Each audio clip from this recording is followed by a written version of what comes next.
శ్రోతలకు నమస్కారం. పురాణ పురుషుడు కార్యక్రమమునకు స్వాగతం. దివోదాసుడు వసంతకాలమున కుసుమముల నుండి కూడబెట్టిన తేనెతో ఆయుష్యమగు మరి యొక్క ప్రక్రియను కనిపెట్టి దానిని వసంత కుసుమాకరము అను పేర ప్రజలలో వ్యాప్తి చేశాడు. దివోదాసుడు ద్వాపరయుగము ఇంకను 400 సంవత్సరములున్నదనగా కాశీరాజ్యమును పరిపాలించాడు. అతడు శంతనునకు సమకాలికుడు. దివోదాసుడు తన కుమారుడగు మైత్రేయుని వేదాంగ పారంగతునిగా, ఆయుర్వేద నిధిగా, లలిత కళల యందు కుశలునిగా ఉన్నదించాడు. ఏకపుత్రుడైన మైత్రేయుడు గారాభముగా పెరిగాడు. తండ్రి దగ్గర విద్యాభ్యాసము పూర్తి అయిన వెనుక హిమవత్ పర్వతారణ్య సీమలలో ఉన్న పరాశరుల శిష్యుడై మైత్రేయుడు చిరకాలము శుశ్రూష చేశాడు. అష్టాంగయోగమున సిద్ధుడై దేహమునకును తనకును గల బంధమును శాశ్వతముగా త్రెంచుకొని స్వేచ్ఛా దేహములయందు సంచరించుట అభ్యసించాడు. తండ్రి పిలిపించి వంశ విద్యకు ధనుర్విద్యను అభ్యసింపుమని కోరగా ఇలా తండ్రితో అన్నాడు: తండ్రి, నా కర్తవ్యము వేరుగా ఉన్నది. నేను రాజ్య పరిపాలనకు జన్మింపలేదు. మా గురువులు పరాశరులు భరతభూమి యొక్క భవిష్యత్తునకై తమ సర్వస్వమును ధారపోశారు. పురాణ పురుషుడు అవతారమూర్తిగా దిగివచ్చునని వారు నాకు ఉపదేశించారు. అతని కార్యము సానుకూలమునర్చుటకై నన్ను సూక్ష్మ శరీరమూర్తిగా స్వేచ్ఛా దేహములయందు చెరుంపుమని సెలవిచ్చాడు.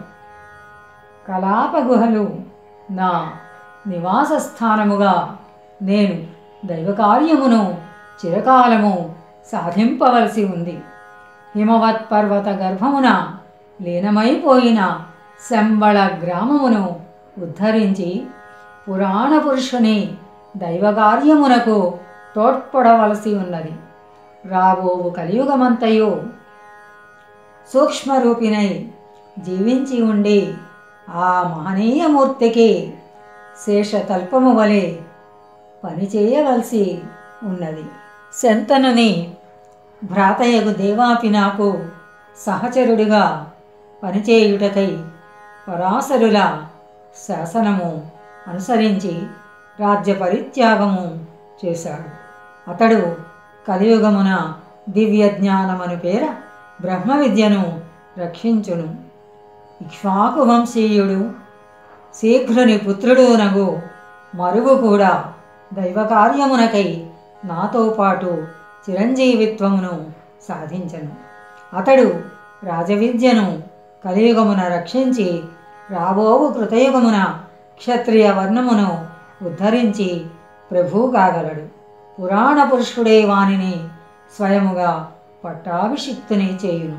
వేద విద్యను పురాణ సంహితగా భద్రపరిచి వేద సంహితను రక్షించుటకై మా గురువులు సత్యవతీ గర్భమున కృష్ణద్వైపాయనుని అవతరింపచేసి మాకు సహాధ్యాయిగా శిక్షణమిచ్చుచు ఉన్నారు. అవతరింపబోవు పురాణ పురుషునకు బాల్య గురువుగా శిక్షణమిచ్చుటకై సాందీపని మహర్షిని కూడా మాతో సహాధ్యాయిగా నిలిపారు. సాందీపనికి బ్రహ్మవర్చస్సుతో పాటు మిత్రవాత్సల్యమున్నది. అతడు తన బాల్యమిత్రుడగు బృహస్పతి అను వానిని కూడా పరాశరుల పాదములాశ్రయింపజేశాడు. కానీ బృహస్పతి సంస్కారము మంచిది కాదనియు అతడు యవనుల ప్రలోభమునకు లోనై భరతభూమికిని వేద విద్యకును శత్రువుగా పనిచేయుననియు నాకు అనిపించుచున్నది. అతడు గురుకులమున చేరిన వెనుక ముమ్మారు యవన బర్బర భూములకు యాత్ర చేసి వచ్చాడు. మైత్రేయుని కోరికను మన్నించి దివోదాసుడు ఇలా ప్రశ్నించాడు. ప్రస్తుతము పరాశరులు నీకుపదేశించుచున్న విద్య ఏమి? మైత్రేయుడు సకల వేద సమన్వయమును పురాణ సంహితగా విష్ణు పురాణమను పేర నాకు ఉపదేశించుచున్నారు. అందు ఉపవిద్యలుగా రాజనీతి, దండనీతి, మోక్షధర్మము, ఖగోళ విద్య, యుగాంతర పరిగణనము, సౌర కుటుంబము యొక్క జీవయాత్రా విశేషములు, అందు భూగోళమందలి జీవుల కర్తవ్యము ఉపదేశించు జ్యోతిర్విద్య హోరాశాస్త్రము నాకు ఉపదేశపూర్వకముగా ప్రసాదించుచున్నారు. విష్ణు పురాణ సంహితను ఉపదేశించుట ఆరంభము చేసి 10 సంవత్సరములైనది. మొదటి 10 సంవత్సరములను కలాపగుహల ద్వారమున గల రావి చెట్టు క్రింద అధ్యయనము జరిగినది. తరువాత 10 సంవత్సరములు గంధమాదన పర్వతాగ్ర శిఖరమున బదరికాశ్రమమున జరిగినది. ఆ దినములలోనే నైమిషారణ్యము పునరుద్ధరింపబడినది. తరువాత 30 సంవత్సరములను ప్రయాగలో కృష్ణ ద్వీపమున జరిగినది. మా గురుపుత్రులు కృష్ణ ద్వైపాయనులకు ఇప్పుడు 120 సంవత్సరముల వయసు దాటినది. ఇట్లు తండ్రి అనుమతి వడసిన మైత్రేయుడు పరాశరునకు దత్తుడయ్యాడు. అటుపైన కలాపగుహలు తన నివాస స్థానముగా ఏర్పరచుకొని మరువును దేవాపిని తోడ్కొని లోకహితార్థమై 30 సంవత్సరములు బ్రహ్మయజ్ఞమును అనుష్ఠించారు. నాటి నుండి కలాపగుహలలో యజ్ఞవేదిక నిర్మింపబడింది.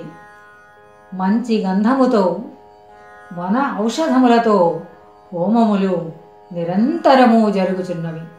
పూర్ణిమలయందు అహోరాత్రములు ప్రణవము ఉపాసింపబడి భరతభూమిపై ఉన్న ఆకాశమున వాయుతరంగములతో యానము చేయుచుండును. నిన్నటి దినము వైశాఖ పూర్ణిమ నాడు యజ్ఞము నిర్వర్తించిన మైత్రేయుడు నేటి సూర్యోదయమున ఉషస్సూక్తములతో సవిత కంజలి ఘటించాడు. మరువు దేవాపి ఇరు పార్శ్వములయందు గంగ సెలయేటిని ఆ నీట అర్ఘ్యములిచ్చుచుండగా మైత్రేయుడు ఇలా అన్నాడు. ఇది శ్రీముఖనామ సంవత్సరము. నేడు వైశాఖ బహుళ పాడ్యమి. ఈ సంవత్సరముననే పురాణ పురుషుడు భూమికి అవతరించునని పరాశరులు సెలవిచ్చారు. అతడు అష్టమ గర్భమున జన్మించునట. దేవవ్రతుడైన భీష్ముడు అష్టమ గర్భమే అయినను అతని జీవితము గ్రుడ్డిరాజైన ధృతరాష్ట్రునకు తోకగా నడుచుచున్నది. మనము అతనిని గూర్చి మరచిపోవచ్చును. దక్షిణాపదమున మరి ఒక బ్రాహ్మణుడు అష్టమ గర్భమున జన్మించాడు. ఇప్పుడు అతనికి 33వ సంవత్సరము జరుగుచున్నది. అతడు పురాణ పురుషుడని దక్షిణాపదమున కేరళని శిష్యులు గగ్గోలు పెట్టిరి. అతడు కొంతకాలము అంగీకరించి వారి పూజలు అందుకొన్నాడు. ఒకనాడు ఉదయమున ఆకస్మికముగా అతడు పాషండుడై నిద్రలేచాడు.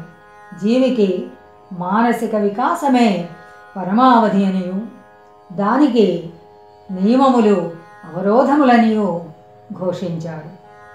మరియు వేదాది ప్రమాణ గ్రంథములు మనోవికాసమునకు విఘ్నములనియు గురువులు కుంటివానికి సంకలో కగల వంటి వారినియు వికాసమునకు జీవి యత్నమే ముఖ్యమని గురువు ఆవశ్యకములు కారనియు నేర్పునట్టి ఒక మార్గమును స్థాపించాడు. ఆ మార్గమును అతడు గురువై పూజలందుకొనుచున్నాడు. కనుక అతడు రాబోవు కలిపురుషుని క్రీనీడయే కాని పురాణ పురుషుడు కాడు. 12 సంవత్సరముల క్రిందట కంసుడు దేవకీ వసుదేవులను వివాహానంతరము రథమున గొనిపోవుచుండగా ఒక అశరీరవాణి దేవకీ అష్టమ గర్భమును గూర్చి ఘోషించినది. ఆమె అష్టమ గర్భమున జన్మించువాడు కంసుని వధించునని తెలుపగా కంసుడు వారిని కారాబద్ధులను చేశాడు. ఆ అశరీరవాణి ఎవరినదని నేను పరాశరులను ప్రశ్నించి తిని నారదుడు అదృశ్యుడై ఘోషించనని వారు తెలిపిరి. ఇప్పుడు దేవకి 8వ గర్భము ధరించి ఉన్నది. మనకు తెలిసినంతవరకు ఈ వృత్తాంతము మాత్రము కనుచూపు మేరలో ఉన్నది. వేచి ఉండుట మన కర్తవ్యం. ఈ పూర్వ సంధ్యయందు మేల్కాంచిన వారమై దైవమగు ఆహ్నికమును నిర్వర్తించదముగాక. స్వస్తి. సశేషం. మోహనవాణి తెలుగు పోడ్కాస్ట్ వింటున్న శ్రోతలందరికీ హృదయపూర్వక ధన్యవాదాలు. వినండి, వినిపించండి, వింటూనే ఉండండి మోహనవాణి తెలుగు పోడ్కాస్ట్. మీరు వింటున్నారు మోహనవాణి. మా కార్యక్రమాలు మీకు నచ్చితే ఇప్పటివరకు మా ఛానల్కి సబ్స్క్రైబ్ చేసుకోకపోతే వెంటనే ఈ క్షణమే సబ్స్క్రైబ్ చేసుకుని ఆ పక్కనుండే బెల్ బటన్ని మ్రోగించి అందరికీ షేర్ చేసి మీ విలువైన కామెంట్ను కూడా చేసి మమ్మల్ని ప్రోత్సహిస్తారని కోరుతున్నాను.